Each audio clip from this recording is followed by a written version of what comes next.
I've said many times that I'm going to always have honest conversations with the people of South Dakota, no matter how hard they might be. Today is one of those days. We've had several protests across the state of South Dakota because of what happened to George Floyd while he was in the custody of the Minneapolis police.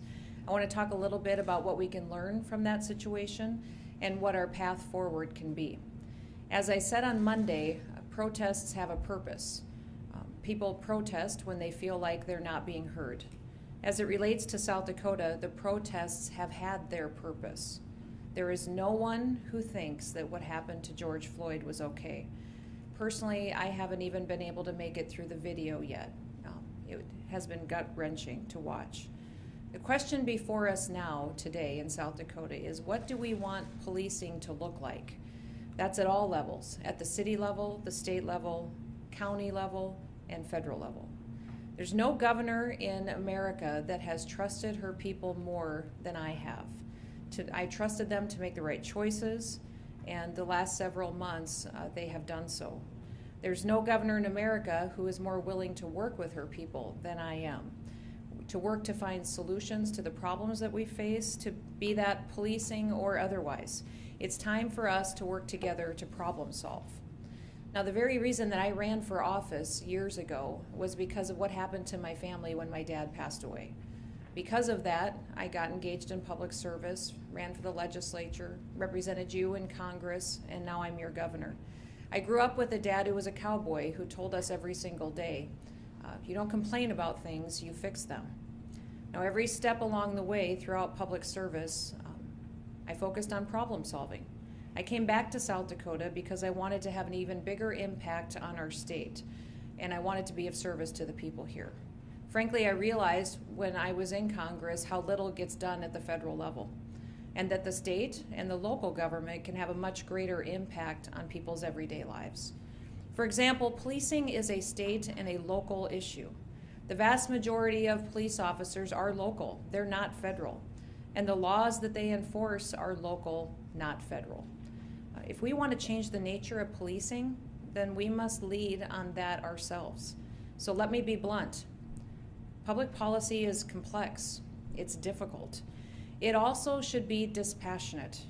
Passion tells us what we need to focus on, but not how we ought to do it. Our form of government is one that is intentionally designed to be thoughtful and deliberative. It is set up that way so that all voices can be heard, all issues can be weighed, and that all consequences, intentional and unintentional, can be fleshed out before we make the law. Now, I've spent a lot of time working in public policy, and the one lesson that I've learned is this, that what we need in this country, what we need in South Dakota, is more freedom and a lot more respect for each other. And while freedom and respect won't solve all of our problems, it does present a better path towards where we want to go. Freedom focuses our policies on persuasion and an intellectual strength of the positions that we have, not control or coercion or the heavy hand of government. We should never be afraid to share our views or to hear the views of other people. And if we don't like what we hear, the answer is that we share our own view or we just ignore it. We do not silence it. If someone is interested in the common good in all of its iterations and complexities, freedom is the one and only choice. That freedom, coupled with respect for those who have differing views, is a foundation on which we can build real change. Now, in America, the street doesn't settle or resolve this policing question or any other public policy question in front of us. Rather, it's hard work. We study, we review, we debate, we negotiate, and we accommodate. Then we decide what is the best action for us. City councils, county commissions, and the state legislature, they're all open for business and open for ideas. Sit down and study the laws that you have. Dispassionately evaluate what is working and what isn't working. Then contact your representatives, express your beliefs, and what you want to see happen to drive the change that you want. Now, one-liners on social media are not the answer. People need to ask themselves, what are the facts?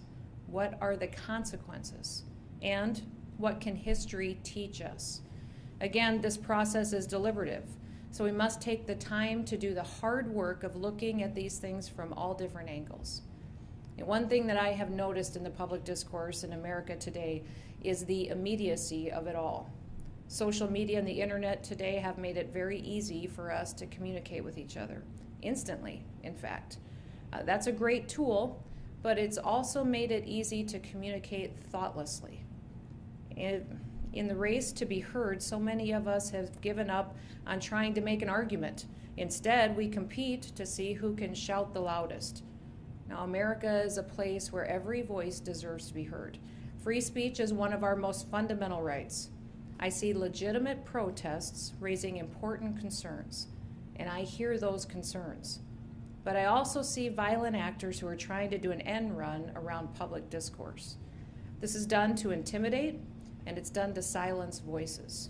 These folks want to shortcut public debates through fear. They want to make people scared, and that is un-American. It has no place in the state of South Dakota. Now, our nation has several major issues to address. There's only so much that Congress or the president can do. However, there is a principle in this country that's called federalism. Now, our founding fathers wisely gave limited authority to the federal government, knowing that the different needs and issues of each state and community would need to be addressed differently. South Dakotans get the first chance to decide what's best for South Dakotans, and we have the responsibility to make sure that our communities are secure, that our rights are protected, and that starts here at home. This brings us to the biggest lesson that I have learned in public policy. There is no institution in this state that is more important than the family. We are blessed with great families in this state. Whatever your family looks like, make sure that it is a strong one. I say that because what took place on Sunday night in Sioux Falls, after the peaceful protest was over and concluded and people had gone home, it showed us that some of our families need a lot more attention. Parents, you need to know if your kids are out at night throwing rocks at cops. Siblings, brothers and sisters, you need to know if your family members are out looting and vandalizing businesses. And grandparents, you need to know if your grandkids are intentionally trying to destroy our way of life. Violence is never the answer. Violence will not be tolerated by me, and it should not be tolerated by you. Now, South Dakota has an opportunity to be different from every other state, but that requires us to be bold. That means that we need to respect each other. It means that we need to listen to each other. And we need to work together to make sure that we have the right path forward. So with that, I'll take any questions that you might have.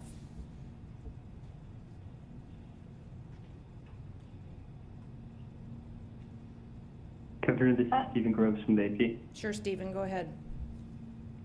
I wonder, with this, what specific actions with your administration are you looking at taking, examining police tactics in the state? Well, obviously, it's a complex issue, and it's something that we're going to work on, but we're not going to also prejudge solutions as they are brought forward to us. That being said, there are a couple suggestions that have already come forward. One of them is looking at contract negotiations, how they work with police unions. I saw a statistic yesterday that said 25% of police officers that had been fired for certain reasons had appealed and gotten their jobs back. I think we should be examining those kind of policies and see if they're appropriate. Also at the state level, we'll be looking at civil asset forfeiture laws and see if that needs to be examined. But those are just a couple of suggestions that we could tackle. I know at the federal level, qualified immunity might be something that needs to be dealt with. So we are sitting down with an open mind, examining the data and the facts around each of these policies and wondering if there is reforms that could be necessary to create a much better situation into the future. Governor Noem, this is Ariel with the Journal. Sure, go ahead, Ariel. Sure. So my question is about one of these specific policies. So right now in South Dakota, body camera footage that the taxpayers pay for it's not a public record, and we basically never see them. Other states have laws that say, you know, that maybe they're always a public record upon request, or they must be available during a use of force incident involving fatal use of force. Are you open? I mean, obviously this would have to come from the legislator, but would you encourage laws that to make body camera footage more available? And you know, the argument for this is that when there's a good call made by police, it helps with confidence. But you know, if there is a bad call, like we saw in Minnesota, then the public should know that. What's your stance on that issue? I think it's an issue we should examine. I do know that many of our police officers throughout the state don't have body cameras at this time, but if it is available, it's an option we should examine. Okay, thank you.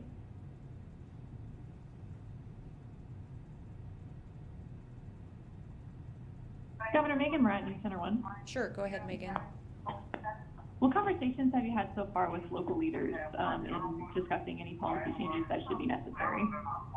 We've told them that we're open to their ideas that they may see in their local communities and in their cities. Told them that we would be looking for potential reforms that would really have a long-term effect.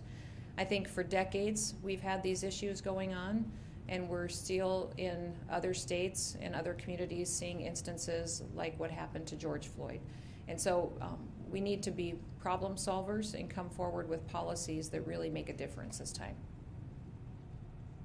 Follow-up, have you received any feedback so far or suggestions or anything on those reforms like you mentioned? No, I would say that most of these local leaders are focused on keeping their communities safe, keeping the violent protests out, and protecting their families and businesses that live there. They recognize that the peaceful protests have made their point in the state, and that we would call for the violent activity to stop.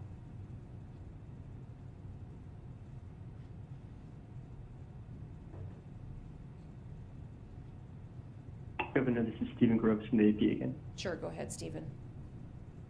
You had mentioned the right to protest and freedom of expression, and you know, we've all seen photos of Confederate flags being flown by anti-protesters in Rapid City. I wonder if you could tell us, you know, with that and how that fits in with the right to expression, while you know, flying a symbol that was a regime that limited or took away people's freedom. Yeah, I saw videos of those flags and was very disappointed to see them.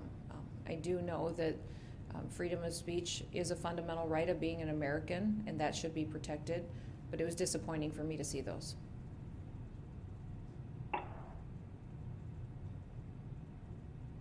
Governor JP from KORN News Radio. Yep, go ahead, JP. Thank you very much. How concerned are you regarding members of the community possibly taking the law into their own hands in dealing with unruly protesters or rioters? I think it's unfortunate that the local community may feel the need to protect themselves, but that also is a constitutionally protected right that they have. But I do believe that in South Dakota, we are going to be that example and not have any more violence, that our people will step up and recognize the right thing to do is to sit down at the table, to start a conversation and be problem solvers. Thank you, Governor. This is Lisa with the Argus Leader. Sure, go ahead, Lisa. Yeah, as you're implementing changes and looking at changes, are you expecting any pushback from law enforcement and police departments in the state? You know, there's always going to be two sides of every policy and how it's viewed. You know, there's consequences and unintentional consequences. And I think that my legislative background, being in the state legislature, being in Congress, and now as governor, recognize that there is, no matter what debate you're having, there will always be another viewpoint. And so I'm expecting that there will be another perspective, and I'm willing to listen to it. But at the end of the day, we need to make sure that we don't have any situations in South Dakota like they saw in Minneapolis.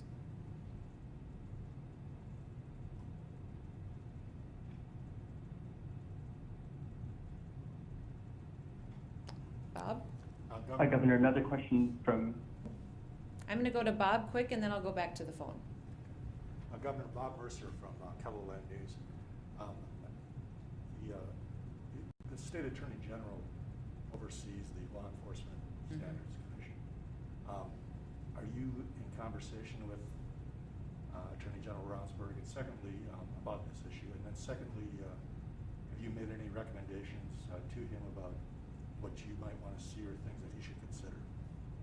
Yeah, the Attorney General and my team are in conversations every day about different issues going on in South Dakota, and he has been a leader on different types of reforms when it comes to law enforcement throughout the state and also accountability. So I'm sure he's very interested in sitting down and working on this with me but he is obviously quite busy the last couple of days as well, and we're not in legislative session right now, and we anticipate that most of the solutions will require legislative action, but getting prepared for that and making sure it's a wise statute to pursue is incredibly important. So we'll be proactive in making sure we're doing that as soon as possible. Let's go to the phone. Was that Stephen? Yes, it was. Okay. I was wondering if you've received a request from the President to send South Dakota National Guard troops to D.C. or anywhere else, and if so, if you plan on sending any of those troops there.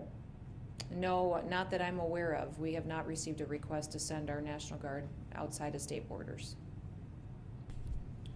Governor Patrick Callahan, South Dakota Broadcasters, follow up on Mr. Mercer's question there. Are you prepared to put funding or recommend funding for these reforms, such as equipping officers with body cams universally and measures such as that may come about as a result of measures suggested?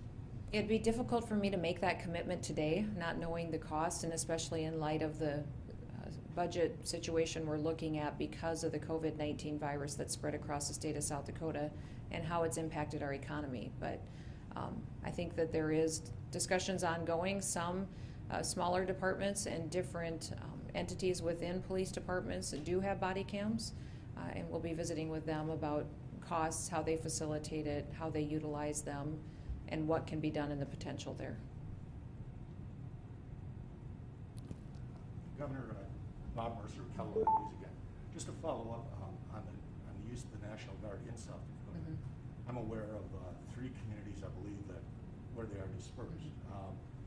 Did the mayors or commissions of those cities request the Guard's presence, and then secondly, are they anywhere else in South Dakota at this time? I was able to have those Guard members on state active duty, which allowed me to pre-deploy them to communities so that they would be poised and ready when the local leadership asked for their assistance. So, and yes, they have been engaged in these communities and will continue to stay available to us. They have specialized training that's helpful in crowd control and situations that could potentially turn violent, yet they are only there to assist local law enforcement. So it is when local law enforcement and that mayor of that community or that leader in that community asks, that's when they come in and they assist. And they're usually in a supporting role, although they are trained security personnel and military police.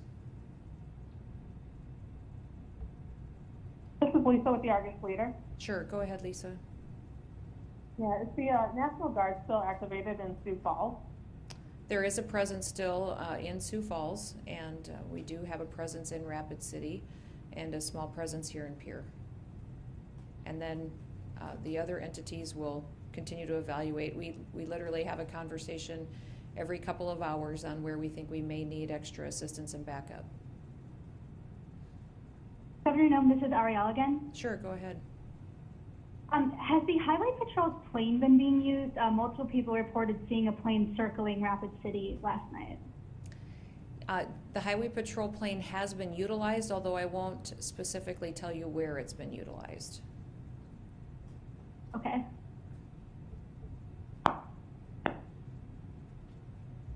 This is Lisa with the Argus Leader. Sure, go ahead. Just wondering if you've heard any suggestions from legislators and if you've had any discussions about changes that could be made. Not specific changes, just a willingness to work on the issue. And I'm sure they were focused on their elections yesterday And then now, going into the general election, they'll be ready to hit the ground running.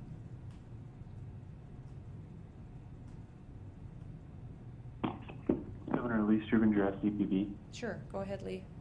I was wondering if you had any updates on whether or not a lawsuit would be filed on over the tribal checkpoints or not. There is still continuing to be action, and I'll keep you posted, Lee. I think there is some discussions ongoing with BIA as to options that we might have available.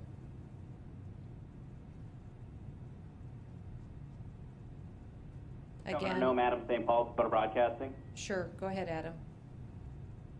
Just wondering, and I don't know if you've released a statement on this or addressed it specifically yet or not. I was just wondering if you have a message to the African American community in South Dakota specifically, you know, on their feelings and on, of course, the tragedy that we're speaking about right now.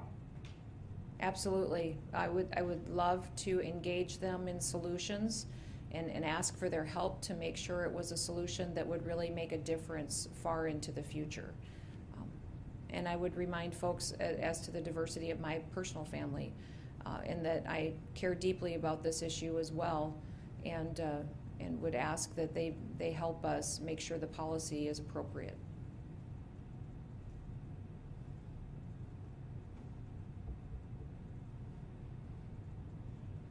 Okay. Thanks so much, everybody. We'll visit with you tomorrow.